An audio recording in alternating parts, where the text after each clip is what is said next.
Which Twisted Metal game has the best first level? Twisted Metal is a series of car combat games exclusive to the Sony Playstation. It features a diverse cast of characters and their vehicles as they compete in the Twisted Metal tournament, for the chance to receive any prize their minds and hearts can imagine. There is nothing the enigmatic Calypso at the center of it all can't grant to the winner of the contest. The tournament itself is a demolition derby that allows its contestants the use of all manner of weaponry: missiles, bullets, bursts of concussive energy. Even the lost and wayward souls of the people that the contest has displaced from living are a viable option for destroying your opponents. But with it being a contest where the losers, die, it's likely that many wouldn't realistically exit even the first arena in anything but the Grim Reaper's sidecar. Not to mention, players who aren't very good at the game, or at least aren't adept at writing down passwords, will find themselves playing the first levels of any given Twisted Metal game quite a lot. So what if we ranked the Twisted Metal games by just their opening level?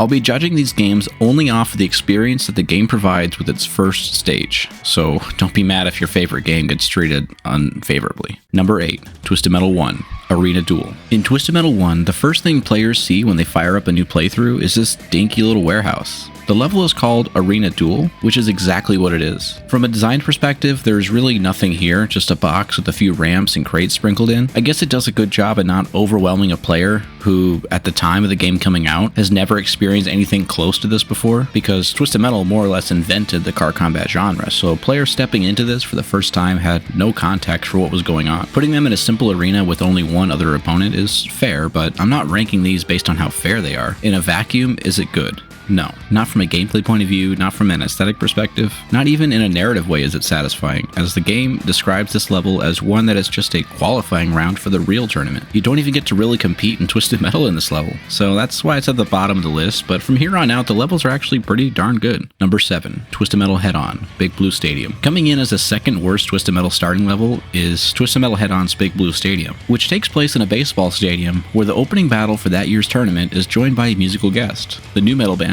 Level, who are playing their song Disaster Proof off their one and only album Level from 2003. This doesn't add or take away anything from my enjoyment of the arena. I actually kind of dig the song, even as early 2000s-y as it is, but if for some reason you don't like the band Level, you can avoid their song altogether by skipping the cutscene with Calypso at the beginning, or if you really don't like the band Level, you can blow up their stage and then with it by detonating a remote bomb next to them. You'll miss out on their song and the frames drop like crazy for a few seconds, but the destructibility is actually pretty welcome. But you're probably wondering why I've spent so much time talking about Level and not the level itself, but that's really the problem. There's not much to talk about. This map looks drab and lame, and there's little to look at or interact with other than the enemies and a few disparate ATVs putting around. It's not poorly made, it's just uninteresting. Number 6, Twisted Metal 3, Los Angeles. This is a hard one to judge because I do like the way it looks. It has a unique atmosphere and a slight edginess to it that I'm really into. Twisted Metal 3 takes its first steps in a devastated LA landscape. It features crumbling asphalt and flecks of flame cast from a city reeling from a monstrous earthquake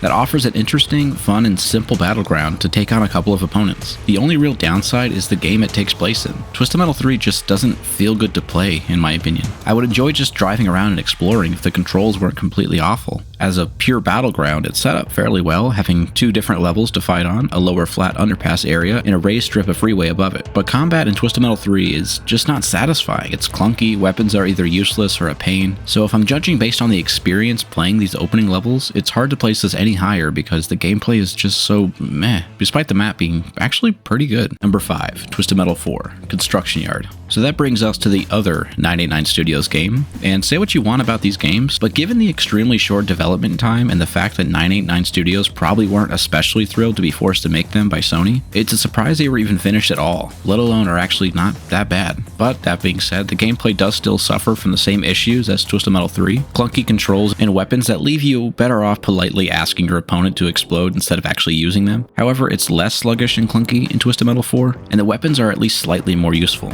It goes from borderline unplayable to simply mediocre, which gives me a chance to judge the level on its merits alone. It's a construction yard where the central hub is flanked by 4 outer sections that feature plenty of opportunities to battle. There is a controllable crane in the middle that can pick up cars and drop them wherever, and it's so overpowered that it's been incorporated into speedrunning strats as a quick way to dispose of enemies. There are also a number of environmental hazards like conveyors that lead to flame pits and pools of glowing green acid that add to the intriguing design of this level. The level's aesthetic is brown and dreary, but I don't mind it. I tend to enjoy the darker aspects of Twisted Metal more than the goofy and colorful stuff, so I'm not totally against the landscape landscape that is most notable for its bleakness. Fallout is one of my favorite game franchises of all time, so I'd be lying if I said I was bothered by a wasteland of brown in my games. And number 4, Twisted Metal Small Brawl, Playground Barrel. This map is the one that I have the least experience with because I just haven't played much of Small Brawl, but every time someone talks about this level, it's all good things. It's creative, colorful, and jam-packed with interactive elements and secrets to explore. But I placed it higher here than other levels because of the creativity along with the solid gameplay experience on offer from Small Brawl, but I just don't have much more to say about it because I haven't played it very much. Number 3, Twisted Metal 2,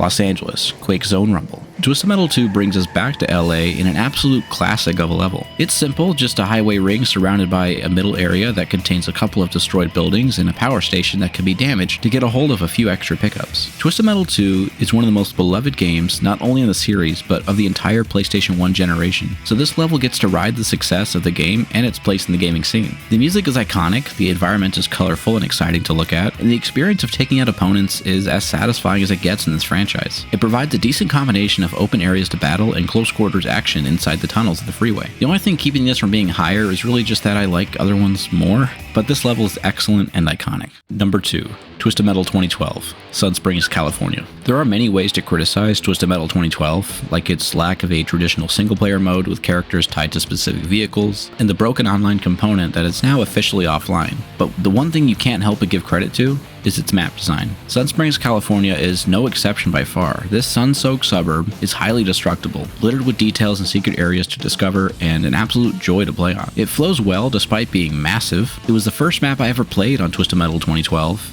as it was the sole map available in the demo that came out just a couple weeks before the full game released, and I remember being completely addicted to it and its gameplay. It feels to me exactly the way that Twisted Metal 1 and 2 were trying to feel like, just rough and tumble, explosive action in a place meant to resemble your own backyard. I can't get enough of this level when I play it. There isn't a single better map on Twisted Metal 2012 that could be a better first arena. Outstanding design and feel and gameplay, but there's one more level that I would rank higher. Number 1, Twisted Metal Black, Zorko Bros Scrap and Salvage. When players sit down for a new session of Twisted Metal Black, they're greeted by this dark, gross, dilapidated junkyard. Like all the levels in Twisted Metal Black, it's a landscape overcome by an oppressing darkness, which gets big points for atmosphere and mood, but in the context of the rest of the game, it can get a little tiresome by level 7 of your 30th playthrough, but for the purposes of this ranking, as a first level, it's perfect. It's a layout that's easy to learn, but not so simple that it's boring. There's even a dynamic weather and time of day system that goes from overcast in daytime to raining at night to really show off the power of the PlayStation 2. Plus, there's an array of exciting destructibles that are crucial to any good Twisted Metal level, including a Pizza Boy statue and a jet that flies in a circle around the map. That when destroyed gives the player access to new areas like the top of the crusher and the sewer underneath the map, both of which have unlocked rewards hiding inside them. This map serves as a wonderful introduction to the world of Black, and for players who aren't very good at playing Black because it has an overwhelming breakneck pace, this level is probably the most familiar to them and does a great job with that honor, and that makes it my number 1 first level in all of Twisted Metal. Thanks for sticking around and watching to this point. This is my first YouTube video since starting my TikTok that has since gotten over 10,000 followers at the time of recording, which I just couldn't be more thankful of. But I do want to branch out and expand my content to focus more on YouTube, so this is the first effort in doing that, so I hope you enjoyed. I also want to give a huge shout out to Fiendly on YouTube, who was kind enough to let me use their footage, so thank you to them. Check them out, they're awesome. They do streams every Monday for Twisted Metal if you want to see a full playthrough live with someone who's very interesting to listen to. Huge shout out for Fiendly. Make sure to like and comment and subscribe, and stick around for more Twisted Metal content just like this.